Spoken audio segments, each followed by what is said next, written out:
It was already late when I decided to take the shortcut home. The long road around the woods would have taken me an extra hour, and I was too tired to deal with it. I had walked through these woods plenty of times before, but that night everything felt different.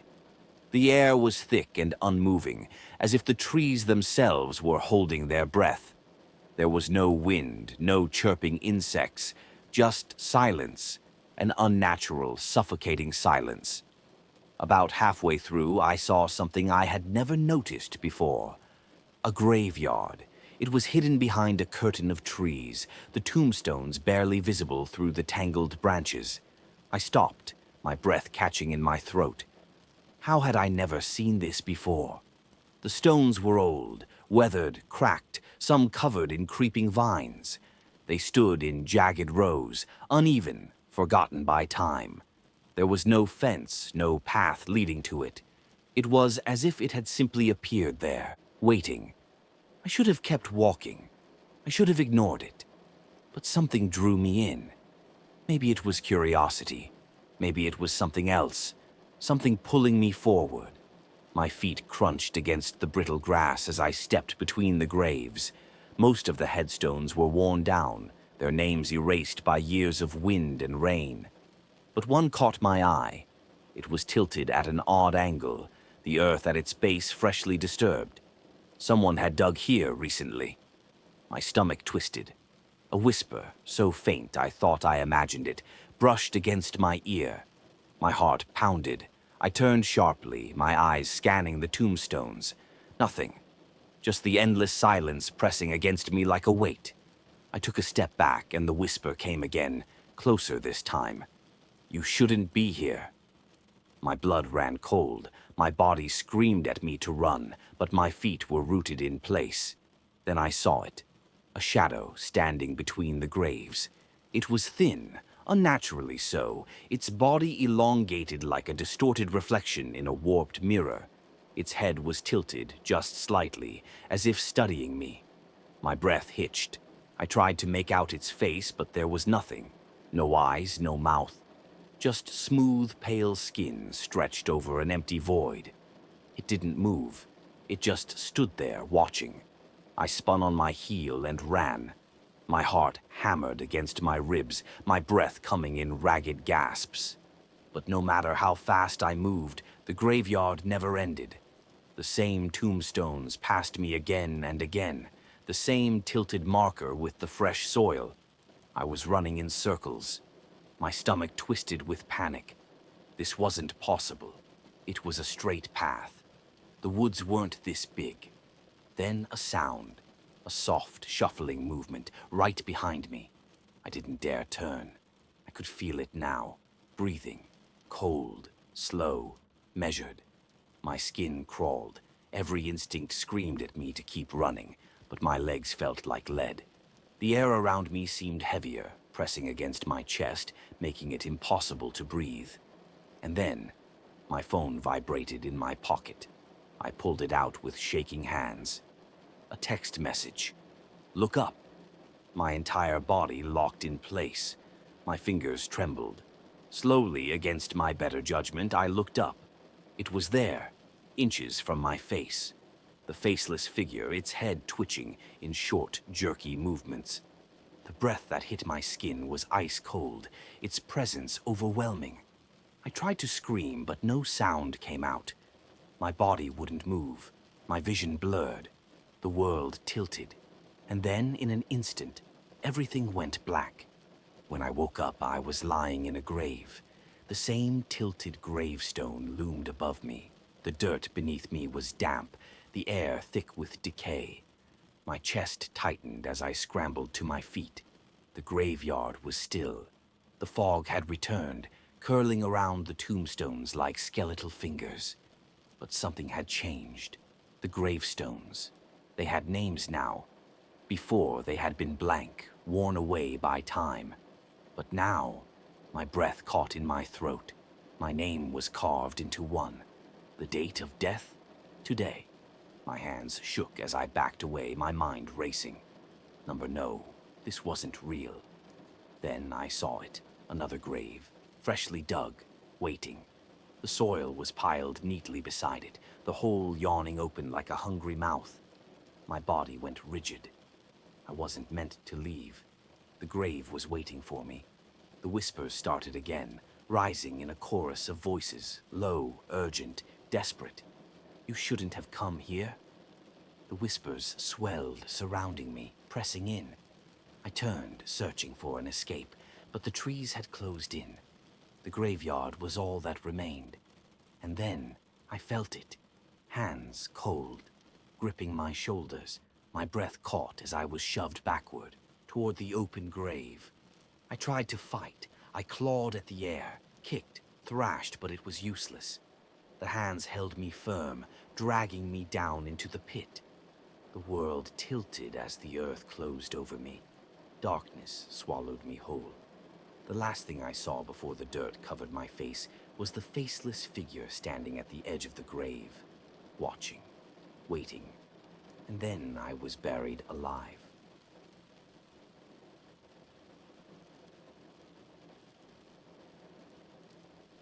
It began as a stupid bet, a drunken challenge on a crisp autumn night. My friends and I had heard rumors of a graveyard deep in the woods, hidden from maps, forgotten by time. They said it had no records, no names, just endless unmarked graves. The stories claimed that those buried there had been forsaken, abandoned in death, their souls left to wander. Josh, always the fearless one, scoffed at the stories. A graveyard with no names? Sounds like bullshit, he said, taking another swig from his beer. Let's go find it. Prove it's just a bunch of made-up crap. I should have said no, but we were young, stupid, and eager to prove we weren't afraid of ghost stories. So, we went. The hike took hours.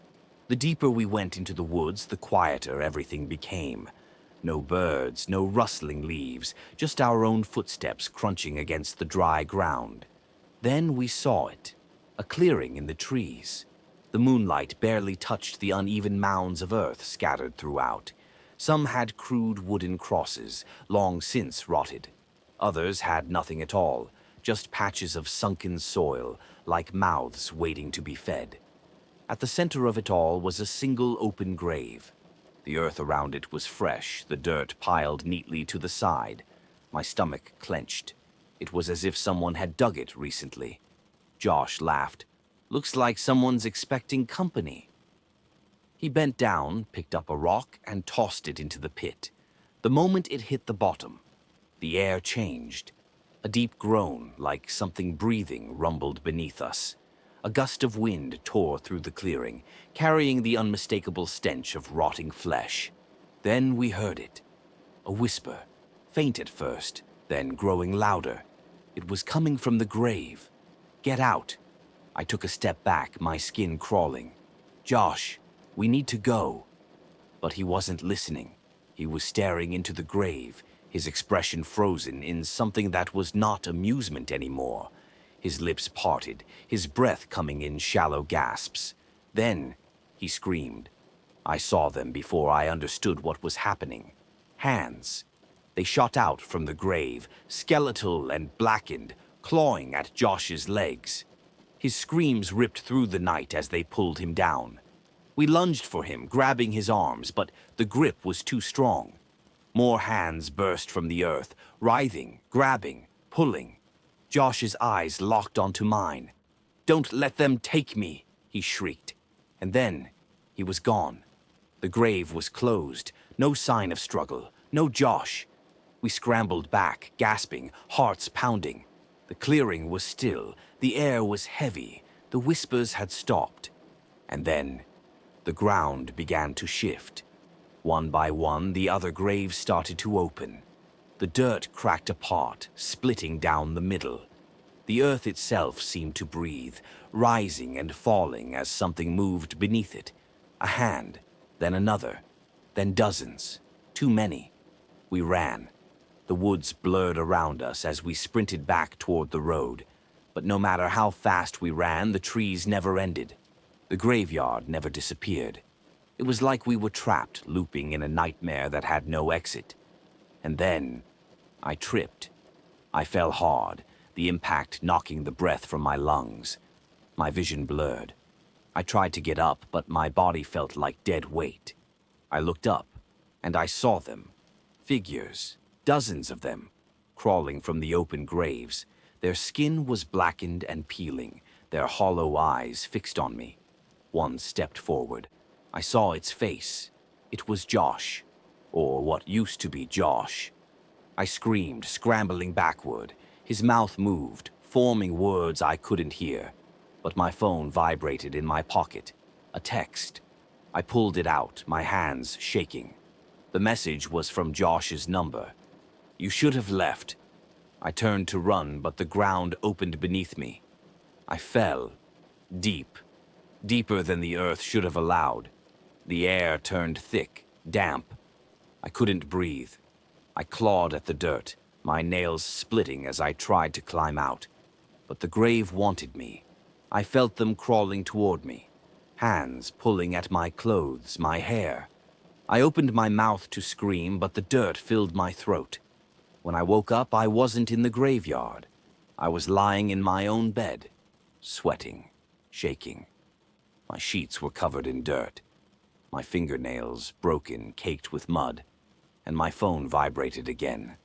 Another text from Josh's number. "They let you go, but not for long." I scrambled out of bed, turned on every light in the house. But when I looked at the floor, there were footprints, wet, muddy, leading from my bed to the window. That night I heard the whisper again. "Come back." And outside my window, standing in the shadows of my backyard, was Josh, holding a candle. His skin was still rotting. His mouth moved, whispering something I couldn't hear. I never went back to the graveyard, but I know it hasn't forgotten me.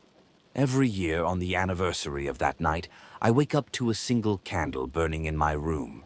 A message, a reminder that someday I'll have to go back.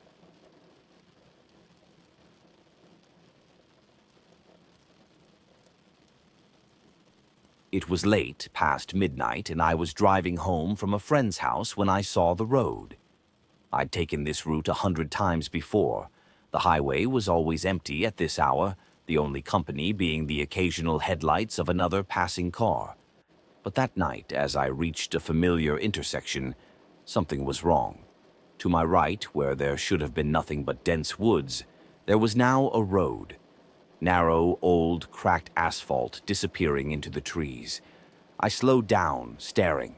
I had never seen this road before. No signs, no street lights, just a dark path leading into the unknown. Then I saw them. A long line of people walking along the road, each holding a candle.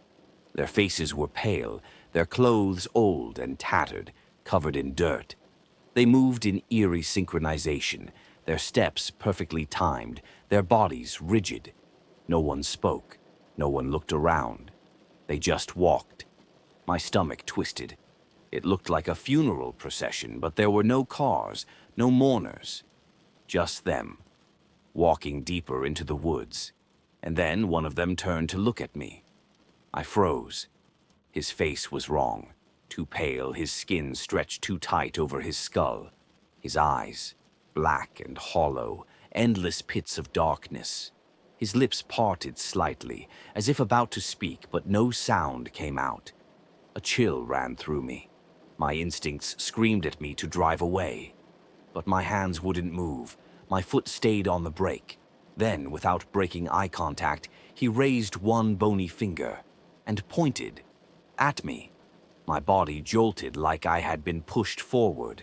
The car lurched ahead, my hands still gripping the wheel, but I wasn't in control anymore. I tried to slam the brakes, but my foot wouldn't respond. The road twisted into the woods, the trees crowding closer, their twisted branches reaching like skeletal hands. The procession continued ahead of me, and my car followed, as if something was pulling it forward. I wasn't driving anymore. I was being taken. The road ended at an old graveyard. The procession didn't hesitate. They walked between the tombstones, weaving through rows of crumbling, nameless graves. The candlelight flickered against the headstones, revealing unmarked slabs of stone, some split in half, some nothing more than jagged remains. The ground shifted. One by one, they stepped onto the graves, and then they started sinking. They didn't resist. They didn't scream. The earth swallowed them whole without a single struggle. The moment their bodies touched the soil, the ground rippled like water, sucking them under. Their candles flickered out one by one. I sat frozen in my car, gripping the wheel so tightly my knuckles turned white. My heart hammered in my chest. This wasn't real. This couldn't be real. Then the last figure turned to me, and it smiled. I didn't see its lips move, but I heard it. A whisper, soft and cold, curling around my ears like icy fingers. "Come closer." I shook my head violently. Number. But my body wasn't listening. My seatbelt unbuckled on its own. The car door swung open. My feet moved. I was walking towards the open graves. The last candle still burned. Its light flickered over the last remaining tombstone. And then I saw it. My name, carved into the stone. My full name. The date of death? Today. I screamed. I turned, tried to run, but my legs locked in place. My body wouldn't listen. My breath came in ragged gasps as my feet moved forward on their own. The earth cracked open beneath me. The dirt gave way, and I fell. The soil closed over me like a heavy blanket. My screams were muffled, swallowed by the weight of the earth pressing against my chest. I clawed, fought, but I was sinking deeper. The darkness wrapped around me, suffocating, crushing. And then, I wasn't alone. Hands, dozens of hands, grasping, pulling, holding me down. And in the blackness I heard whispers. "Now it's your turn." I gasped awake, choking on air, my lungs burning. I was lying in my own bed. The sheets were damp with sweat. My clothes were covered in dirt. My fingernails were cracked, packed with mud. I sat up, my heart pounding. It had to be a nightmare. But then I saw my phone. It was recording. My hands trembled as I played the video. It was dark. The camera shook, the sound of footsteps on gravel, a flickering candlelight, then my own voice. "I don't want to go. Please, don't make me go." A whisper. Too late. The screen glitched, the image warped, and then the last frame. Mr. standing in the graveyard, holding a candle, smiling. I didn't sleep that night, or the next, or the next. Every morning I wake up to find a candle burning on my nightstand. No matter how many times I throw them away, they always come back. And the texts keep coming. "You were never here. But now you are." Last night I heard footsteps outside my house. I looked out the window. They were there. A line of people. Pale, hollow-eyed, holding candles, watching me, waiting.